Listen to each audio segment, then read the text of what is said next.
ED ने अभी 7 supplementary chargesheet दाखिल किया है।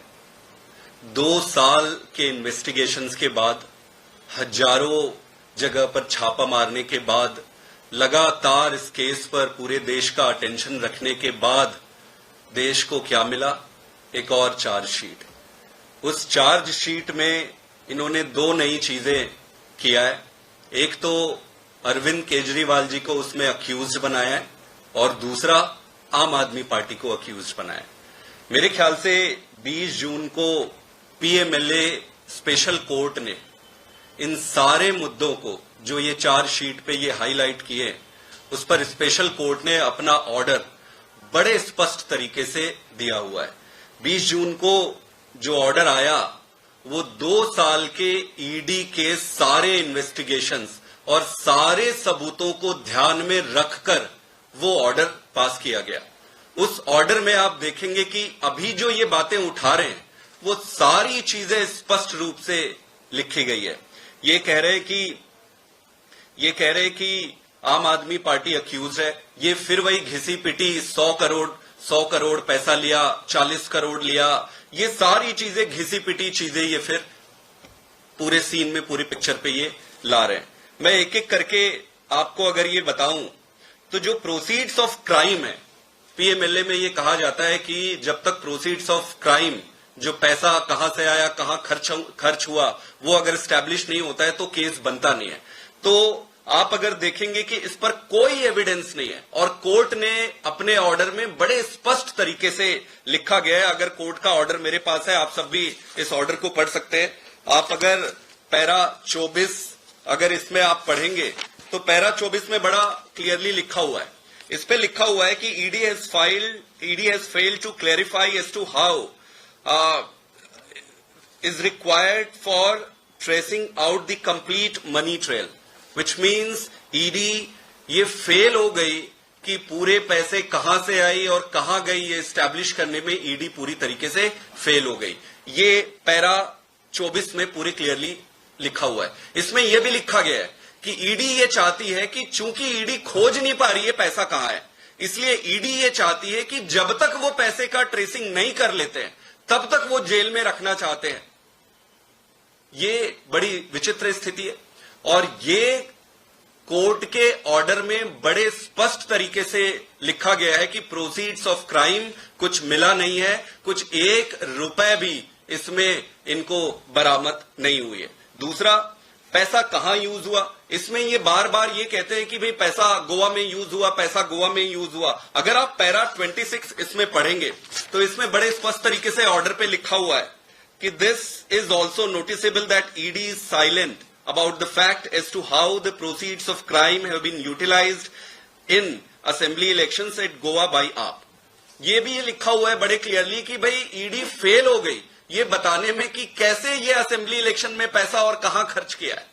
ये भी उनके जो प्रश्न ये अभी जो चार्जशीट में दाखिल किए हैं वो इस पे बड़ा स्पष्ट उत्तर लिखा हुआ है। इसके साथ अगर आप देखेंगे इन्होंने अरविंद केजरीवाल जी को अक्यूज बनाया है। इस ऑर्डर में यह भी लिखा गया है कि कहीं पर भी अरविंद केजरीवाल जी का कोई डायरेक्ट एविडेंस नहीं मिलता है। आम आदमी पार्टी को इन्होंने अक्यूज बनाया है। इस ऑर्डर में यह भी लिखा हुआ है कि कहीं तो कुछ एक चवन्नी का भी कभी कोई जिक्र हो, इसमें कहीं तो एक चवन्नी मिले। ये सारी चीजें पूरी स्पष्ट तरीके से कोर्ट के ऑर्डर में पहले ही लिखा हुआ है। अब प्रश्न ये उठता है कि कोर्ट के ऑर्डर आने के बाद आपके पास कोई नए सबूत आए नहीं, आपके पास कोई नए सबूत है नहीं, तो फिर ये चार्जशीट में नई कहानी कहां से आई? इसमें इंटरेस्टिंग चीज और है। ओवरऑल अगर आप केस को अगर आप देखेंगे तो इसमें पैरा 27 में बड़ा स्पष्ट लिखा हुआ है कि ईडी कैसे मैलाफाइड इंटेंट के साथ, यानी कि अब ईडी की नियत में खोट है और नियत में खोट के तरीके से काम कर रही है। ये ऑर्डर में लिखा हुआ है। अगर आप पैरा 27 इसमें पढ़ेंगे, उस पैरा 27 में यह लिखा हुआ है कि 2022 में जो मटेरियल अवेलेबल इनके पास थे ये 2023 में प्रोड्यूस कर रहे हैं। 1 साल तक उसको पढ़ा, मतलब ये अपनी मर्जी के हिसाब से, अपनी सुविधा के हिसाब से जब जिसको लाना है, जैसे डिले करना है प्रोसेस को, उस पे लगे हुए। इनके इंटेंट पे क्वेश्चन, तो अगर ईडी के इंटेंट पे क्वेश्चन लग रहा है तो सारी चीजें फर्जी नजर आ रही है। दूसरा एक इंटरेस्टिंग चीज, आप अगर पैरा 28 पढ़ेंगे, ईडी इज एक्टिंग विथ बायस, पक्षपातपूर्ण व्यवहार कर रही है ईडी। ये अगर आप पैरा 28 अगर आप पढ़ेंगे, इस पे क्लियरली लिखा हुआ है कि this very scenario constrained the court to draw an inference against the investigating agency that it is not acting without bias। मतलब कोर्ट को यह भरोसा नहीं हो रहा है कि ईडी बिना बायस, बिना पक्षपातपूर्ण व्यवहार कर रही है। इसका मतलब है कि कोर्ट को डाउट है कि ईडी किसी न किसी पक्षपातपूर्ण भावना से प्रेरित होकर काम कर रही है। इसमें एक और इंटरेस्टिंग चीज लिखा है जो आप सबको पढ़ना चाहिए और देश के सामने, जनता के सामने है ये ऑर्डर, कि ईडी खुद भी जानती है कि उसके पास सबूत नहीं है। ईडी खुद भी जानती है कि उसके पास सबूत नहीं है, लेकिन ईडी सबूत खोजने की कोशिश कर रही है ताकि अक्यूज्ड को या जिनको ये जेल में रखना चाहते हैं वो जेल में रख सके। तो इनका पर्पस मनी ट्रेल खोजना या केस को मजबूत बनाना या केस को कंक्लोजर की तरफ लेके जाना नहीं है। इनका पर्पस है जेल में रखना, और जेल में रखने के लिए जो जो जरूरी चीजें हैं उसको खोजते रहना। अगर आप 32 अगर आप पढ़ेंगे, इस पे लिखा हुआ है, it has also failed to establish that even it seems that the ED also believe that the evidence on record is not sufficient to proceed against the applicant and it is taking time to procure the same in any manner whosoever to convince the court। Court को convince करने के लिए किसी भी प्रकार से आप खोजने की कोशिश कर रहे हो एविडेंस। ये स्पष्ट है कि चारों तरफ से अगर आप देखेंगे कि ईडी का पूरा जो व्यवहार है, उनकी कार्य प्रणाली है, वो बहुत ही पक्षपातपूर्ण है।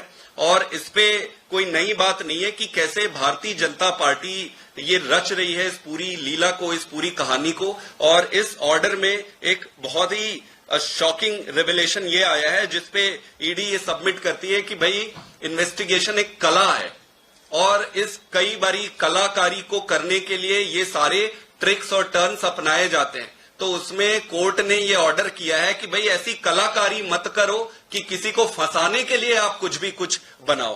तो ऐसी बेसिकली ये कहती है कि ईडी एक कलाकारी, एक पिक्चर बना रही है। ये पिक्चर का इस पिक्चर का डायरेक्शन जो है भारतीय जनता पार्टी के ऑफिस में हो रही है और उसमें इनका मुख्य उद्देश्य ये है कि कैसे भी करके अरविंद केजरीवाल जी को जेल में रखा जाए, कैसे भी करके उनको जेल में रखा जाए और दूसरी तरफ पार्टी को हमला किया जाए। जब ये चुनाव जीत नहीं सकते तब ये इस तरीके की कलाकारी करते हैं।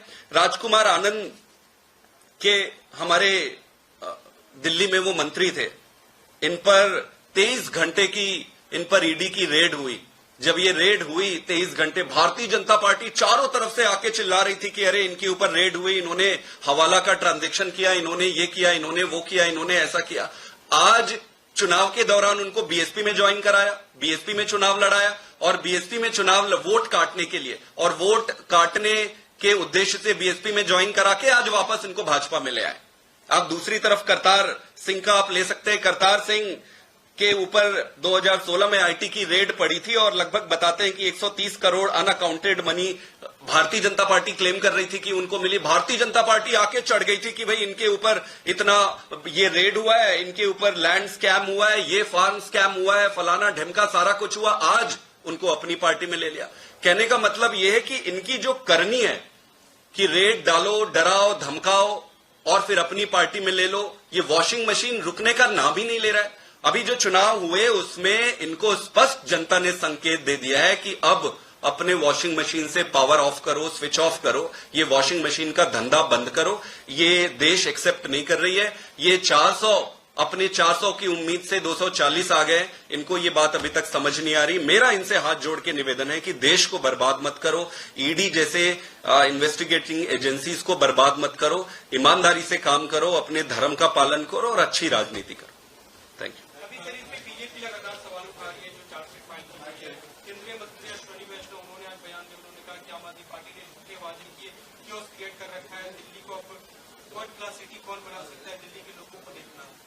आप देखेंगे कि जब से अरविंद केजरीवाल जी की सरकार बनी तो दिल्ली में जो भी काम हुए स्कूल ले लो, हॉस्पिटल ले लो, गवर्नेंस ले लो, करप्शन ले लो, सारी चीजें अच्छी हुई, इंप्रूव हुई। भारतीय जनता पार्टी के एजेंडे में यही है कि कैसे भी करके इनके गवर्नेंस को रोक दो, इनके नेताओं को प्रताड़ित करो और अरविंद केजरीवाल जी को जेल में रखो। बस ये 3 पॉइंट है। तो एक तरफ ये दिल्ली में गवर्नेंस को रोकने की कोशिश कर रहे हैं जो हम होने नहीं दे रहे, वो जब फेल हुआ तो फिर ये हमारे लीडर को जेल में रखे, और तीसरी तरफ ये बाकी के जो लीडर्स हैं उनको प्रताड़ित कर रहे हैं। ये जग जाहिर है, इसमें कुछ भी समझने या समझाने की जरूरत नहीं है, देश और दुनिया के सामने है। मैं उनसे यही कहना चाहता हूं कि थोड़ा तो धर्म अधर्म का ध्यान रखो, इस गर्त में ना जाओ कि फिर वो सुधार ना सको आप।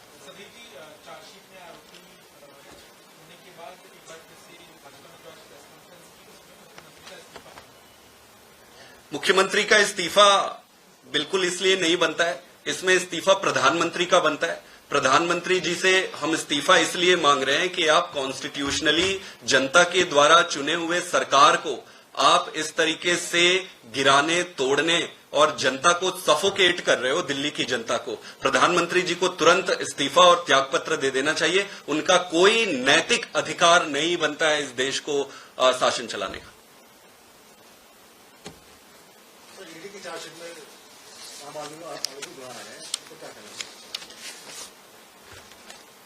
20 जून को कोर्ट का ऑर्डर आया था, स्पेशल कोर्ट है, पीएमएलए के कोर्ट में ऑर्डर आया है। इस ऑर्डर में साफ साफ लिखा हुआ है कि कहीं एक चवन्नी की रिकवरी नहीं है, कोई प्रोसीड्स ऑफ क्राइम नहीं है। ये कह रहे हैं कि 40 करोड़ यहां पे इन्होंने गोवा में खर्च हो गया। इस ऑर्डर पे ये भी लिखा है कि भाई कहीं कोई एक चवन्नी का मामला नहीं बनता है, कहीं कोई खर्च नहीं हुआ है, तो कहीं 1 रुपए बनता नहीं है। अब इनकी ये कहानी का, इनकी सर्कस का, भाजपा जो एक डायरेक्शन दे रही है, एक पिक्चर जो बना रही है, सर्कस जो कर रही है, इनकी सर्कस का एक नया जुमला है, ये इन्होंने फेंका है। इससे कुछ होना जाना है नहीं, अंत पंत में वही होगा जो सच। हाँ, 60 करोड़ रुपए जो इनको चंदा मिला, एक ही चीज स्पष्ट होता है अभी तक कि 60 करोड़ रुपए जो इनको चंदा मिला, वही मनी ट्रेल स्पष्ट है जो देश के सामने, जनता के सामने है।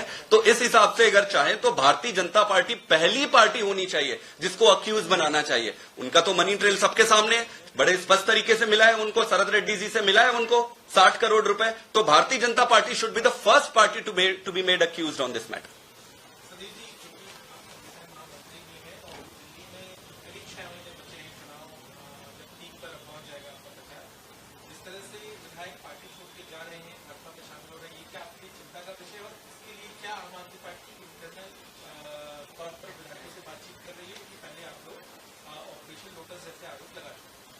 देखिए, आरोप लगा चुके हैं, ये सही नहीं होगा, वो जनता के सामने है और ये ट्राइड टेस्टेड जग जाहिर एक मॉडल है। ये पार्टी लाखों करोड़ों लोगों के आशीर्वाद, उम्मीद और पसीने से बनी है। किसी लीडर को अगर ये चोरी करके, धमका के या जिस भी तरीके से किसी 2-4 लीडर के चले जाने से ये फाउंडेशन अगर हिल जाती तो यहां तक नहीं पहुंचती। ये जो मर्जी कर ले, जो मर्जी कर ले, होना वही है जो पिछले विधानसभा चुनाव में हुआ है। इनकी हश्र पहले 2-3 सीटों पे सिमट गई थी, फिर 2-4-5 सीटें एक्स्ट्रा आ गई इनको। इस बार इनका हश्र ऐसा होने वाला है जो दुनिया देखेगी। इनको मैं इतना ही कहना चाहता हूं कि ये ओछी हरकतों से बाज आ जाओ, चुनाव सामने से लड़ो, चुनाव धर्म के आधार पर लड़ो, ईमानदारी से लड़ो और फिर चुनाव जीतो। क्या दिक्कत है?